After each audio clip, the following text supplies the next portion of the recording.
1월 18일 화요일 하나의 말씀은 요한복음 6장 1절부터 15절 말씀입니다. 그 후에 예수께서 디베라의 갈릴리 바다 건너편으로 가시매 큰 무리가 따르니 이는 병자들에게 행하시는 표적을 보았음이러라.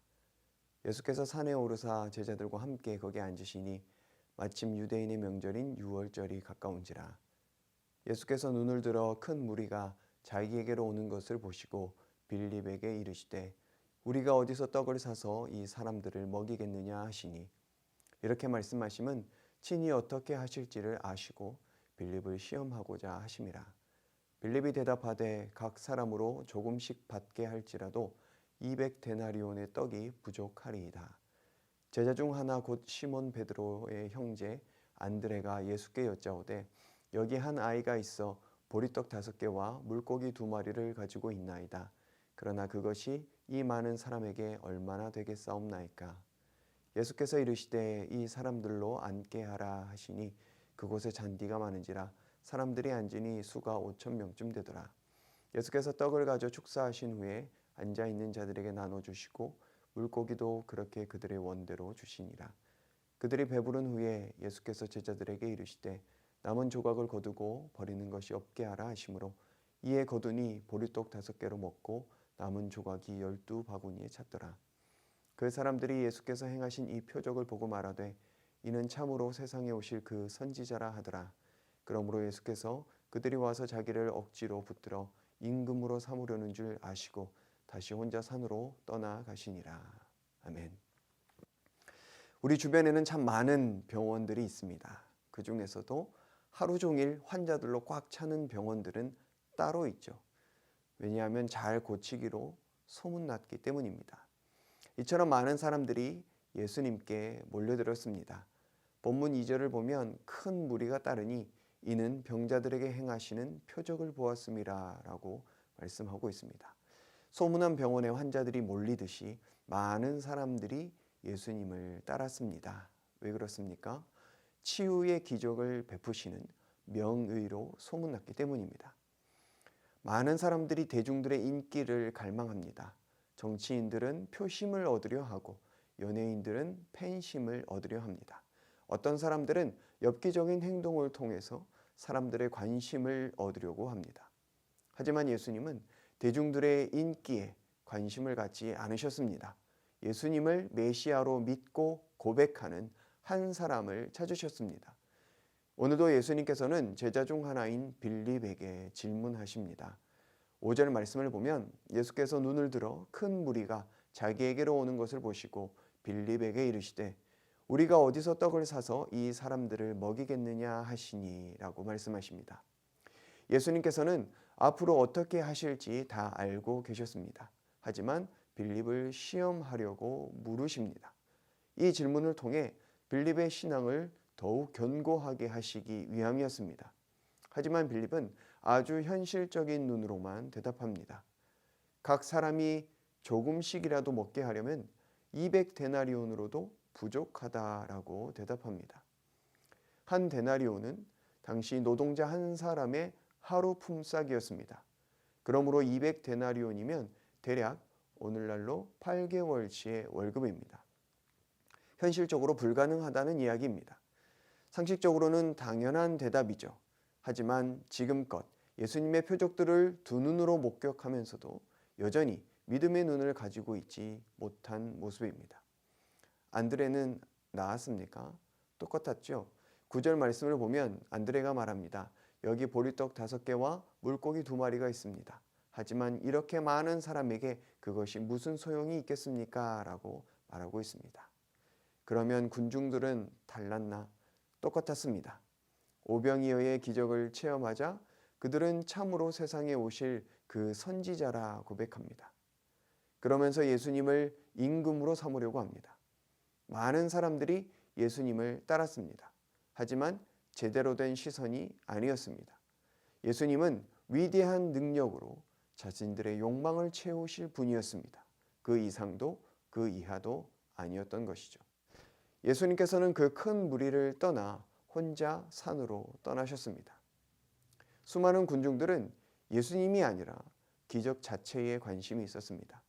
놀라운 기적을 베푸시는 예수님의 능력이 필요했기 때문입니다. 예수님은 먹을 것이 없어 굶주린 사람들의 필요를 채우시는 분이십니다. 하지만 단순히 배만 불리시는 것이 아니죠. 그들의 영적 허기를 채우시는 분이시며 잃어버린 생명을 회복시키시는 분이십니다. 예수님께서 보이신 기적들을 요한복음은 표적이라고 말합니다. 표적은 사인이죠. 사인은 그 자체가 아니라 담겨있는 의미가 중요합니다. 예수님께서 보이신 표적은 기적을 일으키신 사건 자체보다 그 기적을 통해 보여주시고자 하시는 의미가 중요합니다.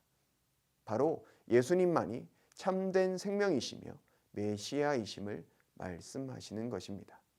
그런데 제자들도 큰 무리도 그 의미에는 관심이 없습니다. 놀라운 기적에 흥분하여 자신들의 배를 채울 수 있는 왕으로 삼으려 합니다. 눈이 멀어도 한참 멀었습니다. 탐욕의 눈이 멀어 영적인 눈마저 멀어버린 것입니다. 우리도 예수님을 내 욕망의 배를 채우기 위한 분으로 보고 있지는 않는지 우리의 삶을 돌아보기를 원합니다. 내가 예수님을 따르는 이유가 오늘 본문의 무리들과 똑같지는 않는가? 우리의 기도가 단순히 내 소원을 아뢰는 것으로 그치고 있지는 않는지, 주님의 마음을 덧입기를, 주님의 긍휼로 세상을 바라보기를, 그리고 이 땅에 하나님의 나라가 임하기를 간절히 소망하고 기도하고 있는지 우리의 삶을 돌이켜보기를 원합니다. 예수님은 우리의 육적인 필요뿐만이 아니라 영원한 생명을 공급하시는 분이십니다. 오늘 하루도 예수님께서 나의 생명이 되어주심에 감사하고 그 생명을 증거하는 하루가 되어지기를 예수님의 이름으로 축복합니다. 우리 말씀 의지하여 함께 기도하겠습니다. 우리에게 영원한 생명을 주시는 주님 감사합니다. 내 욕심과 욕망에 눈멀지 않게 하여 주옵소서. 예수님만이 참된 생명이심을 고백하며 세상 가운데 증거하는 하루를 살게 하여 주옵소서. 이 시간 주여 함께 외치고 말씀 의지하여 기도하겠습니다. 주여!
계속해서 나라와 민족을 위해서 기도하겠습니다. 변이 바이러스의 확산세가 꺾이게 하여 주시고 방역당국자들과 의료진들 지치지 않도록 붙들어 주옵소서. 광주 서구 화정동 아파트 붕괴 사고로 고통당하는 자들을 위로하여 주시고 구조작업이 원활하고 신속하게 진행될 수 있는 은혜 허락하여 주옵소서. 여전히 가난과 폭력과 억압에 신음하는 이 열방을 회복시켜 주옵소서. 이 시간 주여 함께 외치고 나라와 민족과 열방을 위해서 함께 기도하겠습니다. 주여!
계속해서 교회를 위해서 기도하겠습니다. 코로나의 위기로부터 이 교회를 지켜 주시옵소서. 지역사회를 섬기고 하나님 나라 세워가기에 부족함 없는 교회 되게 하여 주옵소서. 우리 모든 성도들 주님 사랑으로 하나 되게 하시고 서로 연합하고 회복해 하여 주옵소서. 여러 가지 어려움 중에 있는 성도들을 서로 돌아보게 하여 주옵소서. 다음 세대 영혼들이 말씀과 지혜로 충만케 하시고 시니어 어르신들의 영육을 강건케 하여 주옵소서. 이 시간 주여 함께 외치고 교회를 위해서 기도하겠습니다. 주여!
마지막으로 선교사님과 환우들을 위해서 기도하겠습니다. 탄자니아 조병훈, 허선옥 선교사님, 학교 강당 바닥 공사가 개학 전까지 잘 마무리되고 필요한 것들이 주님의 손길을 통해 채워지게 하여 주옵소서.